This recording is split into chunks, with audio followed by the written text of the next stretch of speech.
Hi, welcome to our channel, Programming of Mind, where we accelerate your knowledge with concise, from high-value book summaries. Let's begin. How the rich build wealth while you sleep. When people talk about getting rich, they often picture sudden windfalls or lucky breaks. The truth is that most real wealth is built slowly and quietly. It grows while you sleep because the rich focus on systems that keep working without their constant attention. The heart of that idea is to build income sources that do not require trading hours for dollars. People who succeed at this learn to make money work for them. They treat work as a way to learn and to build assets that keep giving back. A calm, patient plan beats frantic hustling every time. At first, many feel afraid to change. Sarah worked a steady job and thought she must choose between security and risk. She watched her friend John buy a small building and start renting space. John had worries too, but he learned simple rules and took careful steps. Over a few years, rental checks arrived, even if John did not show up to a job. He still worked some hours managing tenants, but the money did not stop because he had created income that flows on its own. That steady flow gave John choices that used to be far away. A clear idea that separates the rich from others is the difference between assets and liabilities. An asset puts money into your pocket. A liability takes money out. Too many buy things that look like assets but act like liabilities. A big house can take a lot of money each month. A small rental property can bring money in after costs. The rich learn to choose things that bring cash in.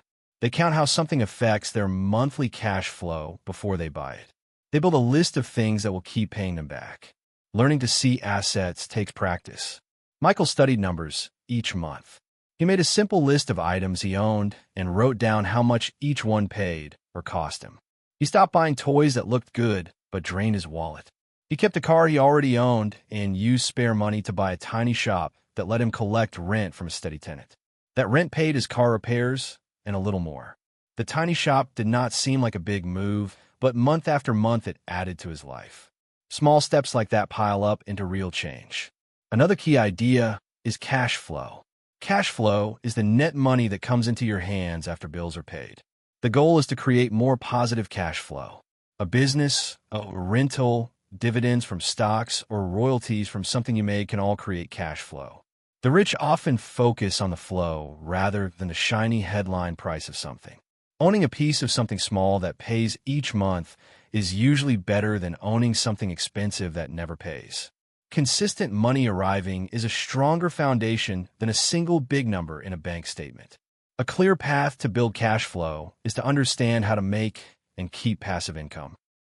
Passive income means income that requires little to no work to maintain once the initial work is done.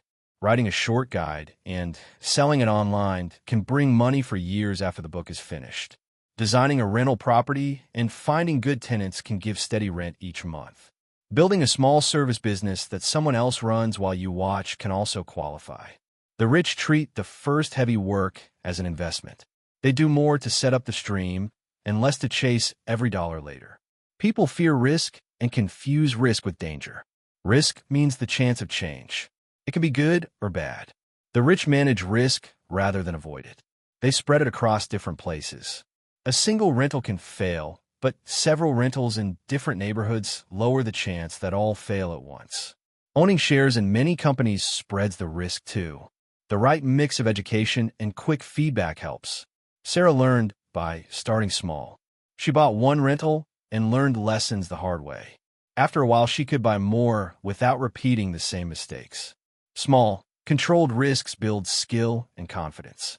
Education matters more than money at the start.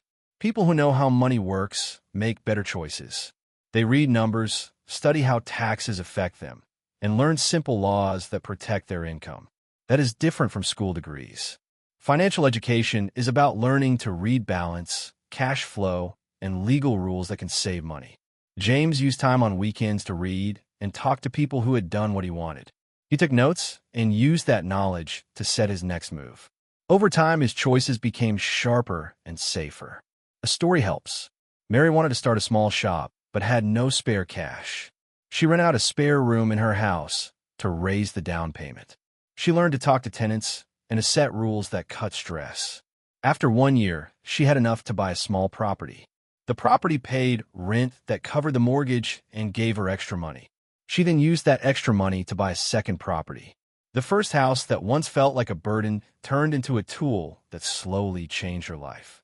The tool worked when she slept and when she worked. One powerful tool is the legal and tax system.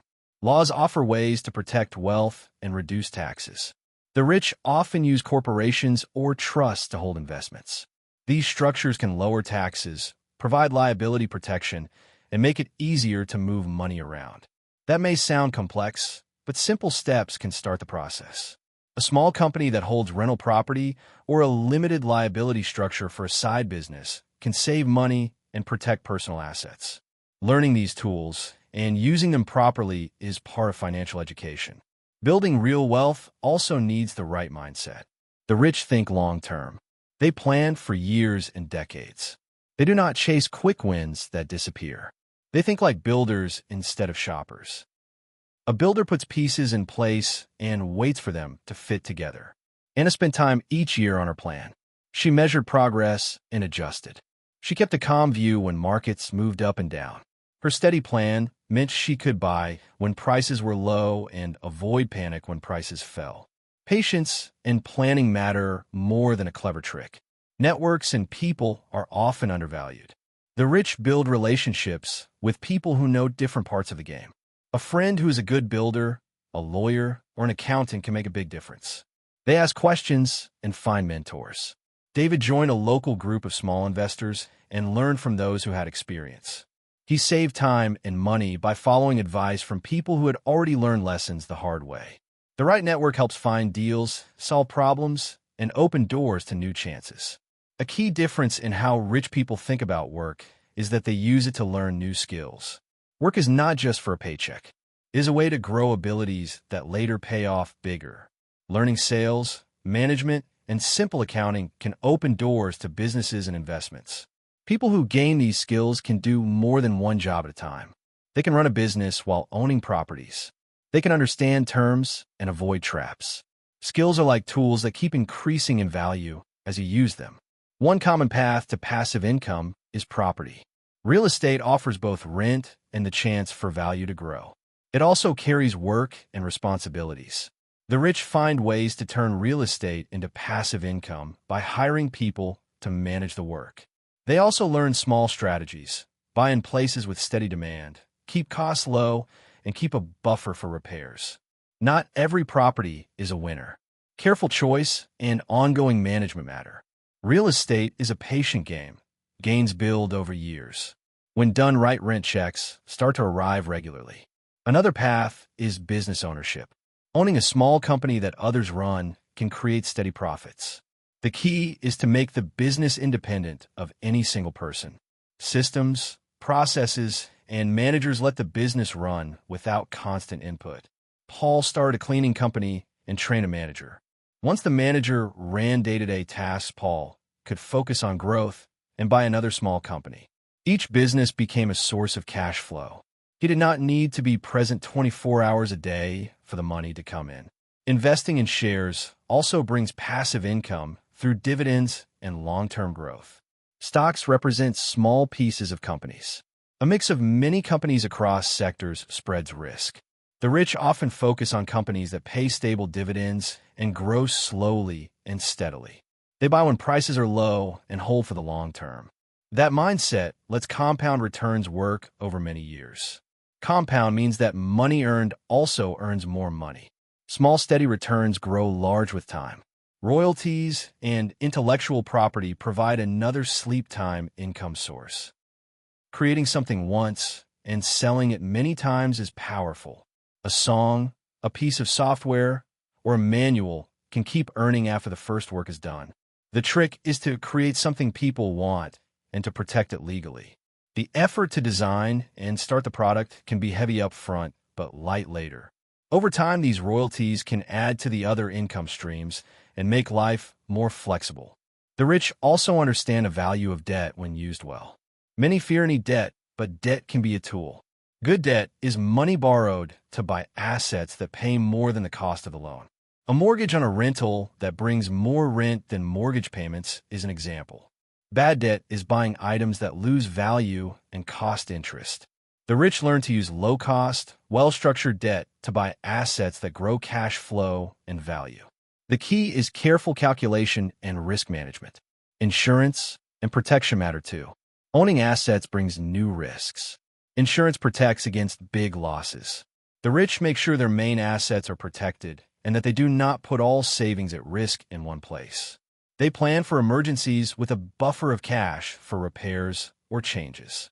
This buffer keeps them from selling assets at the worst time.